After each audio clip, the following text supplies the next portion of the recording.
ਜੇਤਾ ਸਮੁੰਦ ਸਾਗਰ ਨੀਰ ਭਰਿਆ, ਤੇਤੇ ਔਗਣ ਹਮਾਰੇ।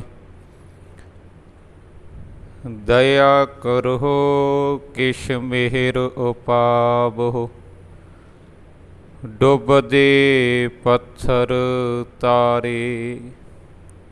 ਪਰਮ ਸਤਿਕਾਰਯੋਗ ਸਾਹਿਬ ਸ਼੍ਰੀ ਗੁਰੂ ਗ੍ਰੰਥ ਸਾਹਿਬ ਜੀ, ਤਿਨਾਂ ਦੀ ਹਜ਼ੂਰੀ ਦੇ ਅੰਦਰ ਸੁਭਾਏਮਾਨ ਸਤਸੰਗੀ ਜਨੋ, ਵਡਭਾਗੇ ਹਾਂ ਪਿਛਲੇਰੇ ਦਿਨਾਂ ਤੋਂ ਸਾਹਿਬ ਸ਼੍ਰੀ ਗੁਰੂ ਗ੍ਰੰਥ ਸਾਹਿਬ ਜੀ ਦੀ ਮੁਬਾਰਕ ਗੋਦ ਅੰਦਰ ਬੈਠ ਕੇ ਇਤਿਹਾਸ ਨੂੰ ਵਿਚਾਰ ਰਹੇ ਹਾਂ। ਸੋ ਕੱਲ੍ਹ ਆਪਾਂ ਇਤਿਹਾਸ ਨੂੰ ਵਿਚਾਰਿਆ ਸੀ ਕਿ ਕਿਵੇਂ ਧਿਆਨ ਸਿਉ ਡੋਗਰਾ ਆਪਣੇ ਵੱਲੋਂ ਪਲੈਨਿੰਗਾਂ ਬਣਾਉਂਦਾ ਹੈ ਕਿ ਕਿਸੇ ਤਰੀਕੇ ਦੇ ਨਾਲ ਮੇਰਾ ਪੁੱਤਰ ਹੀਰਾ ਸਿਉ ਸਿੱਖ ਰਾਜ ਦੇ ਤਖਤ 'ਤੇ ਬੈਠ ਕੇ ਸਿੱਖ ਰਾਜ ਦਾ ਬਾਦਸ਼ਾਹ ਬਣੇ।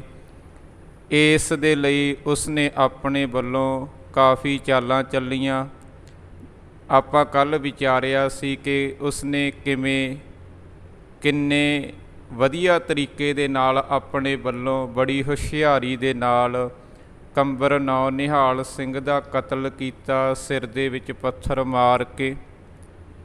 ਉਸ ਤੋਂ ਬਾਅਦ ਉਸਨੇ ਕੋਸ਼ਿਸ਼ ਕੀਤੀ ਵੀ ਸ਼ੇਰ ਸਿੰਘ ਜੋ ਮਹਾਰਾਜਾ ਰਣਜੀਤ ਸਿੰਘ ਦਾ ਪੁੱਤਰ ਹੈ ਉਹ ਤਖਤ 'ਤੇ ਬੈਠੇ, ਲੇਕਿਨ ਜੋ ਕੰਬਰ ਨੌ ਨਿਹਾਲ ਸਿੰਘ ਦੀ ਮਾਤਾ ਜੀ ਹੈ ਖੜਕ ਸਿੰਘ ਦੀ ਪਤਨੀ, ਉਹ ਤਖਤ 'ਤੇ ਬੈਠਦੀ ਹੈ।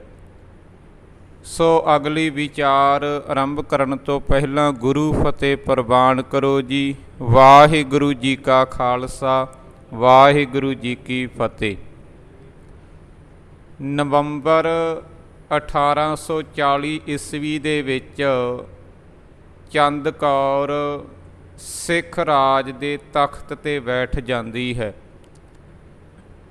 ਮਹਾਰਾਜਾ ਰਣਜੀਤ ਸਿੰਘ ਦਾ ਜੋ ਪੁੱਤਰ ਹੈ ਸ਼ੇਰ ਸਿੰਘ, ਉਸ ਨੂੰ ਮਕੇਰੀਆਂ ਵਾਲੀ ਜਗ੍ਹਾ 'ਤੇ ਜੰਗੀਰ ਦੇ ਕੇ ਉਸ ਜਗ੍ਹਾ 'ਤੇ ਤੋਰ ਦਿੱਤਾ ਜਾਂਦਾ ਹੈ ਕਿ ਤੂੰ ਆਪਣੀ ਉੱਥੇ ਜ਼ਿੰਦਗੀ ਬਸਰ ਕਰ। ਜੋ ਤਖਤ ਹੈ ਉਹ ਚੰਦ ਕੌਰ ਨੂੰ ਮਿਲਦਾ ਹੈ। ਤਕਰੀਬਨ 1-2 ਮਹੀਨੇ ਗੁਜ਼ਰਦੇ ਹਨ। ਸ਼ੇਰ ਸਿੰਘ ਦੇ ਵੱਲੋਂ ਇੱਕ ਵਿਅਕਤੀ ਜਿਸ ਦਾ ਨਾਮ ਜਵਾਲਾ ਸਿੰਘ ਹੈ, ਉਸ ਨੂੰ ਲਾਹੌਰ ਦਰਬਾਰ ਦੇ ਵਿੱਚ ਭੇਜਿਆ ਜਾਂਦਾ ਇਹ ਸਿਖਾ ਕੇ ਕਿ ਤੂੰ ਕਿਸੇ ਤਰੀਕੇ ਦੇ ਨਾਲ ਲਾਹੌਰ ਦਰਬਾਰ ਦੀਆਂ ਜੋ ਫੌਜਾਂ ਹਨ, ਸਿੱਖ ਸਰਦਾਰ ਹਨ, ਉਹਨਾਂ ਨੂੰ ਆਪਣੇ ਪੱਖ 'ਤੇ ਕਰ ਤਾਂ ਕਿ ਆਪਾਂ ਤਖਤ 'ਤੇ ਬੈਠ ਜਾਈਏ। ਜਵਾਲਾ ਸਿੰਘ ਹੈ ਉਹ ਸ਼ੇਰ ਸਿੰਘ ਨੂੰ ਇਹ ਗੱਲ ਕਹਿੰਦਾ ਵੀ ਜੇ ਮੈਂ ਤੇਰੀ ਉੱਥੇ ਜਗ੍ਹਾ ਬਣਾ ਦਿੱਤੀ, ਤੇਰੇ ਪੱਖ 'ਤੇ ਬੰਦੇ ਜੋੜ ਲਏ, ਮੈਨੂੰ ਇਸ ਦੇ ਬਦਲੇ ਵਿੱਚ ਕੀ ਮਿਲੇਗਾ?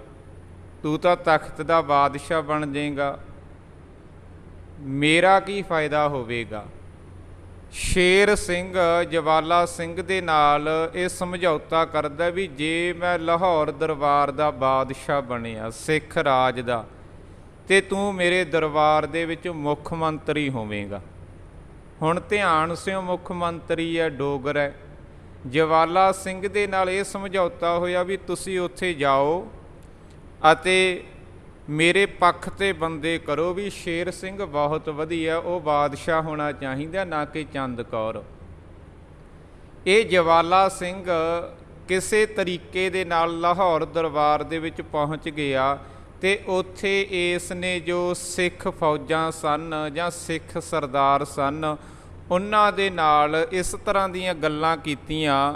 ਇੱਕ ਗੱਲ ਤਾਂ ਇਸ ਨੇ ਸਿੱਖ ਫੌਜ ਦੇ ਨਾਲ ਇਹ ਕੀਤੀ ਵੀ ਜਦੋਂ ਕੋਈ ਵੀ ਬਾਦਸ਼ਾਹ ਤਖਤ 'ਤੇ ਬੈਠਦਾ, ਸਭ ਤੋਂ ਪਹਿਲਾਂ ਉਹ ਸਿਪਾਹੀਆਂ ਦੀ ਤਨਖਾਹ ਵਧਾਉਂਦਾ ਹੈ। ਚੰਦ ਕੌਰ ਤਖਤ 'ਤੇ ਬੈਠੀ ਹੈ ਕਿ ਉਹਨਾਂ ਨੇ ਤੁਹਾਡੀ ਤਨਖਾਹ ਨਹੀਂ ਵਧਾਈ? ਸਿੱਖ ਸਰਦਾਰਾਂ ਨੂੰ ਜਾਂ ਜੋ ਸਿੱਖ ਫੌਜ ਦੇ ਅਹੁਦੇਦਾਰ ਹੈ, ਸਿਪਾਹੀ ਹਨ, ਸਾਰਿਆਂ ਦੇ ਵਿੱਚ ਇਹ ਗੱਲ ਫੈਲਾਈ ਵੀ ਚੰਦ ਕੌਰ ਤੁਹਾਡਾ ਕੋਈ ਖਿਆਲ ਨਹੀਂ ਰੱਖ ਰਹੀ। ਨਹੀਂ ਤਾਂ ਉਸਨੇ ਤਖਤ ਤੇ ਬੈਠਣ ਤੋਂ ਬਾਅਦ ਸਭ ਤੋਂ ਪਹਿਲਾਂ ਕੰਮ ਇਹੀ ਕਰਨਾ ਸੀ ਵੀ ਤੁਹਾਡੀ ਤਨਖਾਹ ਵਧਾਉਣੀ ਸੀ, ਕਿਉਂਕਿ ਜਦੋਂ ਕੋਈ ਵੀ ਬਾਦਸ਼ਾਹ ਤਖਤ ਤੇ ਬੈਠਦਾ ਸਭ ਤੋਂ ਪਹਿਲਾਂ ਉਹ ਫੌਜ ਦੀ ਤਨਖਾਹ ਵਧਾਉਂਦਾ, ਤੇ ਤੁਹਾਡੀ ਤਨਖਾਹ ਕੋਈ ਨਹੀਂ ਵਧਾਈ। ਦੂਸਰੀ ਗੱਲ ਇਸ ਨੇ ਸਿੱਖ ਸਰਦਾਰਾਂ ਦੇ ਵਿੱਚ ਇਹ ਫੈਲਾਈ ਵੀ ਤੁਸੀਂ ਕੇਸਾਧਾਰੀ ਹੋ, ਦਸਤਾਰ ਸਜਾਉਂਦੇ ਹੋ, ਆਪਣੇ ਆਪ ਨੂੰ ਸਰਦਾਰ ਅਖਵਾਉਂਦੇ ਹੋ, ਤੇ ਸਰਦਾਰ ਹੁੰਦਿਆਂ ਹੋਇਆਂ ਇੱਕ ਔਰਤ ਤਖਤ ਤੇ ਬੈਠੇ। ਕੀ ਤੁਹਾਡੇ ਕੋਲ ਸਰਦਾਰ ਨਹੀਂ ਹੈ ਕੋਈ ਤਖਤ ਤੇ ਬਿਠਾਉਣ ਦੇ ਲਈ ਵੀ ਤੁਸੀਂ ਇੱਕ ਔਰਤ ਨੂੰ ਤਖਤ ਤੇ ਬਿਠਾਇਆ ਹੋਇਆ? ਜਦ ਕਿ ਗੁਰਬਾਣੀ ਦੇ ਵਿੱਚ ਔਰਤ ਅਤੇ ਮਰਦ ਨੂੰ ਬਰਾਬਰ ਦਾ ਦਰਜਾ ਹੈ, ਪਰ ਜਵਾਲਾ ਸਿੰਘ ਦੇ ਵੱਲੋਂ ਇਹ ਗੱਲ ਫੈਲਾਈ ਜਾ ਰਹੀ ਹੈ ਵੀ ਮਹਾਰਾਜਾ ਰਣਜੀਤ ਸਿੰਘ ਦੇ ਇੰਨੇ ਪੁੱਤਰ ਨੇ, ਉਹਨਾਂ ਪੁੱਤਰਾਂ ਨੂੰ ਛੱਡ ਕੇ ਤੁਸੀਂ ਉਸ ਦੀ ਨੂੰਹ ਰਾਣੀ ਨੂੰ ਤਖਤ ਤੇ ਬਿਠਾਇਆ ਹੋਇਆ। ਕਮਾਲ ਦੇ ਸਰਦਾਰ ਹੋ ਤੁਸੀਂ, ਕਾਹਦੇ ਸਰਦਾਰ ਹੋ ਤੁਸੀਂ? ਤੁਹਾਡੇ ਤੇ ਇੱਕ ਔਰਤ ਰਾਜ ਕਰ ਰਹੀ ਹੈ, ਹੁਕਮ ਚਲਾ ਰਹੀ ਹੈ। ਇਹਨੇ ਆਪਣੇ ਵੱਲੋਂ ਇਸ ਤਰੀਕੇ ਦੇ ਨਾਲ ਗੱਲਾਂ ਕਰ ਕਰਕੇ ਚੰਦ ਕੌਰ ਦੇ ਫੌਜ ਅਤੇ ਸਿੱਖ ਸਰਦਾਰ ਖਿਲਾਫ ਕਰ ਦਿੱਤੇ। ਇੱਕ ਦੂਸਰਾ ਪੱਖ ਇਹ ਵੀ ਹੈ ਜੋ ਮੈਂ ਤੁਹਾਡੇ ਨਾਲ ਸਾਂਝਾ ਕਰਾਂ ਵੀ ਜੋ ਇਹ ਗੱਲਾਂ ਫੈਲਾਈਆਂ ਗਈਆਂ ਸਨ, ਇਹ ਧਿਆਨ ਸਿਉ ਡੋਗਰੇ ਦੇ ਵੱਲੋਂ ਫੈਲਾਈਆਂ ਗਈਆਂ ਸਨ। ਇੱਕ ਹੋਰ ਕਿਤਾਬ ਹੈ, ਉਹਦੇ ਵਿੱਚ ਜ਼ਿਕਰ ਇਹ ਕੀਤਾ ਗਿਆ ਵੀ ਜਵਾਲਾ ਸਿੰਘ ਲਾਹੌਰ ਦਰਬਾਰ ਦੇ ਵਿੱਚ ਤਾਂ ਗਿਆ ਸੀ, ਸ਼ੇਰ ਸਿੰਘ ਦੇ ਵੱਲੋਂ ਭੇਜਿਆ ਗਿਆ ਸੀ। ਜਦੋਂ ਧਿਆਨ ਸਿਉ ਨੂੰ ਇਸ ਗੱਲ ਦਾ ਪਤਾ ਚੱਲਿਆ ਨਾ ਵੀ ਇਹ ਮੁੱਖ ਮੰਤਰੀ ਬਣਨਾ ਚਾਹੁੰਦਾ ਹੈ, ਤੇ ਧਿਆਨ ਸਿਉ ਮੌਕੇ ਦਾ ਮੁੱਖ ਮੰਤਰੀ ਸੀ, ਉਸ ਨੇ ਕੀ ਕੀਤਾ, ਜਵਾਲਾ ਸਿੰਘ ਨੂੰ ਪਕੜ ਕੇ ਗ੍ਰਿਫਤਾਰ ਕਰਕੇ ਸੇਖੂਪੁਰੇ ਵਿਖੇ ਲੈ ਗਿਆ ਤੇ ਉੱਥੇ ਇੱਕ ਥੰਮ ਦੇ ਨਾਲ ਬੰਨ੍ਹ ਕੇ 8 ਦਿਨ ਇਹਦੇ ਕੋਰੜੇ ਮਾਰੇ ਗਏ, ਹੰਟਰ ਮਾਰੇ ਗਏ। ਤੇ ਧਿਆਨ ਸਿਉ ਇਸ ਨੂੰ ਰੋਜ਼ ਕੁੱਟਦਾ ਹੈਗਾ, ਤਸੀਹੇ ਦਿੰਦਾ, ਤੇ ਜਵਾਲਾ ਸਿੰਘ ਨੂੰ ਇੱਕ ਗੱਲ ਹੀ ਪੁੱਛਦਾ ਵੀ ਮੁੱਖ ਮੰਤਰੀ ਬਣਨਾ, ਮੁੱਖ ਮੰਤਰੀ ਬਣਨਾ ਚਾਹੁੰਦਾ? ਜਵਾਲਾ ਸਿੰਘ ਇਹਦੇ ਤਰਲੇ ਕਰਦਾ ਵੀ ਤੁਸੀਂ ਮੈਨੂੰ ਛੱਡ ਦਿਓ, ਮੈਂ ਕਦੇ ਵੀ ਲਾਹੌਰ ਦਰਬਾਰ ਵਿੱਚ ਨਹੀਂ ਆਵਾਂਗਾ। ਪਰ 8 ਦਿਨ ਇਸ ਨੂੰ ਇੰਨੇ ਕੋਰੜੇ ਮਾਰੇ ਜਾਂਦੇ ਆ ਵੀ 8 ਦਿਨਾਂ ਬਾਅਦ ਇਹਦੀ ਮੌਤ ਹੋ ਜਾਂਦੀ ਹੈ।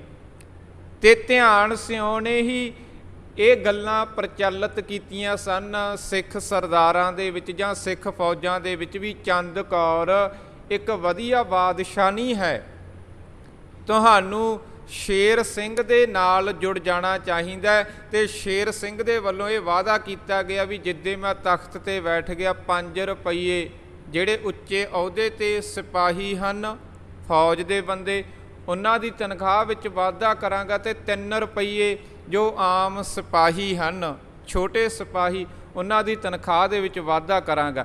ਇਸ ਤਰੀਕੇ ਦੇ ਨਾਲ ਜੋ ਸਿੱਖ ਫੌਜ ਹੈ ਉਹਦਾ ਝੁਕਾਅ ਸ਼ੇਰ ਸਿੰਘ ਵੱਲ ਹੋ ਗਿਆ। ਸ਼ੇਰ ਸਿੰਘ ਨੂੰ ਸੁਨੇਹਾ ਭੇਜਿਆ ਗਿਆ ਵੀ ਜੇ ਤੂੰ ਹੁਣ ਲਾਹੌਰ ਦਰਬਾਰ ਤੇ ਹਮਲਾ ਕਰੇ ਤੇ ਬਹੁਤ ਸਾਰੀ ਫੌਜ ਐਸੀ ਹੈ ਜਿਹੜਾ ਤੇਰਾ ਸਾਥ ਦੇਵੇਗੀ, ਨਾ ਕਿ ਚੰਦ ਕੌਰ ਦਾ। ਤੇ ਇਹ ਸੁਨੇਹਾ ਪਹੁੰਚਣ ਤੋਂ ਬਾਅਦ ਸ਼ੇਰ ਸਿੰਘ ਆਪਣੀ ਫੌਜ ਦੇ ਬੰਦੇ ਲੈ ਕੇ ਲਾਹੌਰ ਦਰਬਾਰ ਤੇ ਹਮਲਾ ਕਰਦਾ ਹੈ। ਕਈਆਂ ਨੇ ਲਿਖਿਆ ਉਹ ਸਭ ਤੋਂ ਪਹਿਲਾਂ ਆ ਕੇ ਬਦਾਮੀ ਬਾਗ ਦੇ ਵਿੱਚ ਰੁਕਦਾ, ਕਈਆਂ ਨੇ ਇਹ ਵੀ ਲਿਖਿਆ ਵੀ ਉਹ ਜੋ ਬੁੱਧੂ ਦਾ ਆਵੈ ਉਸ ਜਗ੍ਹਾ ਤੇ ਆ ਕੇ ਰੁਕਦਾ। ਹੁਣ ਧਿਆਨ ਸਿਉ ਡੋਗਰਾ ਹੈ, ਉਹਨੇ ਕਿੰਨੇ ਆਪਣੇ ਵੱਲੋਂ ਹੁਸ਼ਿਆਰੀ ਦੇ ਨਾਲ ਕਿੰਨੀ ਵੱਡੀ ਚਾਲ ਚੱਲੀ ਆ ਵੀ ਪਹਿਲਾਂ ਤਾਂ ਉਹ ਸਿਰਫ ਇਕੱਲੇ ਬੰਦੇ ਦਾ ਕਤਲ ਕਰ ਰਿਹਾ ਸੀ। ਖੜਕ ਸਿੰਘ ਦਾ ਕਤਲ ਕੀਤਾ ਜੇਲ੍ਹ ਦੇ ਵਿੱਚ ਜ਼ਹਿਰ ਮਿਲਾ ਕੇ ਖਾਣੇ ਦੇ ਵਿੱਚ, ਖੜਕ ਸਿੰਘ ਦਾ ਕਤਲ ਕੀਤਾ, ਉਹਦੇ ਰਿਸ਼ਤੇਦਾਰ ਉਹਦੇ ਸਲਾਹਕਾਰ ਚੇਤ ਸਿੰਘ ਬਾਜਵਾ ਦਾ ਕਤਲ ਕੀਤਾ, ਕੰਬਰ ਨੌ ਨਿਹਾਲ ਸਿੰਘ ਦਾ ਕਤਲ ਕੀਤਾ। ਪਲੈਨਿੰਗਾਂ ਬਣਾ ਕੇ ਚਾਲਾਂ ਚੱਲ ਰਿਹਾ ਉਹ, ਪਰ ਉਸ ਨੇ ਇਸ ਵਾਰ ਇੰਨੀ ਆਪਾਂ ਕਹਿ ਦਈਏ ਵੀ ਕਰੂਰ ਚਾਲ ਚੱਲੀ ਹੈ, ਇਹਦੇ ਵਿੱਚ ਸਿੱਖ ਸਰਦਾਰਾਂ ਦਾ ਨੁਕਸਾਨ ਹੋਣਾ ਹੈ। ਕਿਉਂਕਿ ਜੋ ਲਾਹੌਰ ਦਰਬਾਰ ਦੇ ਵਿੱਚ ਜਿਹੜੀ ਫੌਜ ਚੰਦ ਕੌਰ ਦੇ ਪੱਖ 'ਤੇ ਆ ਬੰਦੇ, ਉਹ ਵੀ ਸਿੱਖ ਸਰਦਾਰ ਨੇ, ਤੇ ਜਿਹੜੀ ਫੌਜ ਨੇ ਸ਼ੇਰ ਸਿੰਘ ਦਾ ਸਾਥ ਦੇਣਾ ਉਹ ਵੀ ਸਿੱਖ ਸਰਦਾਰ ਨੇ। ਆਖਰ ਜਦੋਂ ਜੰਗ ਹੋਵੇਗੀ ਗੋਲੀਆਂ ਆਪਸ ਦੇ ਵਿੱਚ ਚੱਲਣਗੀਆਂ, ਦੋਵੇਂ ਪਾਸੇ ਸਿੱਖ ਫੌਜਾਂ ਹੀ ਖਤਮ ਹੋਣੀ ਹੈ। ਇਹ ਸ਼ੇਰ ਸਿੰਘ ਤਖਤ ਦੇ ਲਾਲਚ ਨੂੰ ਮੁੱਖ ਰੱਖਦਿਆਂ ਹੋਇਆਂ ਆਪਣੀ ਫੌਜ ਲੈ ਕੇ ਇਸ ਬੁੱਧੂ ਦੇ ਆਵੇ ਕੋਲ ਜਾਂ ਬਦਾਮੀ ਬਾਗ ਦੇ ਕੋਲ ਪਹੁੰਚ ਗਿਆ। ਅੰਦਰ ਦੀ ਫੌਜ ਨੇ ਵੀ ਸਾਥ ਦੇਣਾ, ਬਾਹਰੋਂ ਵੀ ਫੌਜ ਲੈ ਕੇ ਆਇਆ। ਪਰ ਜਿਹੜੇ ਸੰਧੇ ਵਾਲੀਏ ਪਰਿਵਾਰ ਦੇ ਮੈਂਬਰ ਹਨ, ਜੋ ਮਹਾਰਾਜਾ ਰਣਜੀਤ ਸਿੰਘ ਦੇ ਸ਼ਰੀਕੇ ਦੇ ਵਿੱਚੋਂ ਹਨ, ਉਹ ਚੰਦ ਕੌਰ ਦੇ ਪੱਖ 'ਤੇ ਹੈ, ਕੁਝ ਹੋਰ ਫੌਜ ਵੀ ਉਹਦੇ ਪੱਖ 'ਤੇ ਵੀ ਹੈ। ਆਖਰ ਇਹਦੇ ਵੱਲੋਂ ਹਮਲਾ ਕੀਤਾ ਗਿਆ ਜਨਵਰੀ 1841 ਨੂੰ, 14 ਜਨਵਰੀ 1841 ਨੂੰ ਲਾਹੌਰ ਦਰਬਾਰ 'ਤੇ ਹਮਲਾ ਕੀਤਾ ਗਿਆ। 4 ਦਿਨ ਇਹ ਜੰਗ ਚੱਲਦੀ ਰਹੀ, ਪੂਰੇ 4 ਦਿਨ 18 ਜਨਵਰੀ ਤੱਕ। ਜੋ ਚੰਦ ਕੌਰ ਦੀ ਪੱਖ ਦੀ ਫੌਜ ਸੀ ਉਹ ਚੰਦ ਕੌਰ ਦੀ ਹਮਾਇਤ ਕਰ ਰਹੀ ਹੈ, ਤੇ ਜੋ ਇਹਦੇ ਪੱਖ 'ਤੇ ਫੌਜ ਹੈ ਉਹ ਸ਼ੇਰ ਸਿੰਘ ਦਾ ਸਾਥ ਦੇ ਰਹੀ ਹੈ। 4 ਦਿਨ ਜੰਗ ਚੱਲੀ, ਦੋਵੇਂ ਪਾਸੇ ਸਿੱਖ ਫੌਜਾਂ ਦਾ ਨੁਕਸਾਨ ਹੋਇਆ। ਤੇ ਧਿਆਨ ਸਿਓ ਡੋਗਰਾ ਇਹ ਲੜਾਈ ਕਰਾ ਕੇ ਆਪ ਸਾਈਡ 'ਤੇ ਹੈ, ਵੇਖ ਰਹੇ ਆ ਵੀ ਸਿੱਖ ਸਰਦਾਰ ਮਰ ਰਹੇ ਹੈ, ਜੇ ਇਹ ਮਰਨਗੇ ਤਾਂ ਤਖਤ ਸਾਨੂੰ ਮਿਲੇਗਾ। ਇਹ ਸਾਰੀ ਚਾਲ ਹੈ ਧਿਆਨ ਸਿਓ ਡੋਗਰੇ ਦੀ ਸੀ। ਤੇ ਧਿਆਨ ਸਿਓ ਡੋਗਰੇ ਨੂੰ ਜਦੋਂ ਪਤਾ ਚੱਲਦਾ ਵੀ ਹੁਣ ਤਾਂ ਬਹੁਤਾ ਨੁਕਸਾਨ ਹੋ ਗਿਆ, ਤੇ ਉਸ ਨੇ ਸ਼ੇਰ ਸਿੰਘ ਨੂੰ ਕਿਹਾ ਵੀ ਤੁਹਾਨੂੰ ਸਮਝੌਤਾ ਕਰ ਲੈਣਾ ਚਾਹੀਦਾ, ਤੇ ਚੰਦ ਕੌਰ ਨੂੰ ਵੀ ਜਾ ਕੇ ਸਮਝਾਇਆ ਵੀ ਇੰਜ ਜੰਗ ਨਾ ਕਰੋ, ਬਹੁਤਾ ਨੁਕਸਾਨ ਹੋ ਰਿਹਾ, ਤੁਹਾਨੂੰ ਆਪਸ ਦੇ ਵਿੱਚ ਸਮਝੌਤਾ ਕਰ ਲੈਣਾ ਚਾਹੀਦਾ।